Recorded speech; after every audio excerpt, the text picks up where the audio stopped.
আপনারা মুসুরির ডাল রান্না করেন না? আপনারা কি জানেন ওর উপরে যে যে ফেনা আছে ওটা বিষ, স্লো পয়জেন।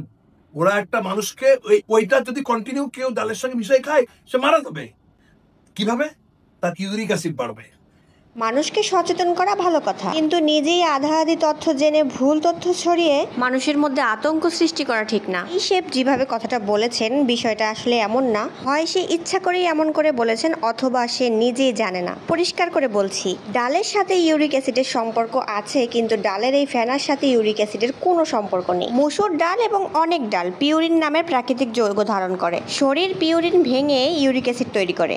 ইউরিক অ্যাসিড বেশি জমে গেলে গাউট, জয়েন্ট ব্যথা ও কিডনিতে পাথরের ঝুঁকি বাড়তে পারে। কিন্তু ডালের ফেনা সেটা মূলত পানিতে ভাসমান প্রোটিন, স্টার্চ, কিছুটা ময়লা। ডাল কয়েকবার ভালোভাবে ধুয়ে পরিষ্কার করে নিলে এই ফেনাটা একটু কম হয়। ডাল রান্নার সময় যে ফেনাটা হয়, ডাল থেকে এই ফেনা তোলার মাধ্যমে পিউরিনের কোনো উল্লেখযোগ্য অংশ বাদ যায় না। পিউরিন ডালের ভেতরেই দ্রবীভূত থাকে, ফেনার সাথে কখনো আলাদা হয়ে যায় না। যদি কারো আগে থেকেই কিডনির সমস্যা থাকে তখন ডাক্তার অনেক সময় বলে ডালের পরিমাণ কমাতে, কিছু ধরনের ডাল এড়িয়ে যেতে বা না খেতে। এই শেফ যেভাবে বললেন, একেবারে সুস্থ মানুষ নিয়মিত মসুর ডাল খেলে ফেনা না তোলার কারণে ইউরিক অ্যাসিড হঠাৎ বেড়ে মৃত্যুর ঘটনা ঘটতে পারে, এমন কিছু বাস্তবে বৈজ্ঞানিকভাবে প্রমাণিত না। ভালো রান্না করলে ভালো বড় শেফ হওয়া যায়, ঠিক আছে, পুষ্টিবিদ বা ডাক্তার হওয়া যায় না। পুষ্টিবিদ বা ডাক্তার সেজে এরকম ভুলভাল তথ্য ছড়িয়ে মানুষের মনের ভিতরে আতঙ্ক সৃষ্টি করাও ঠিক না।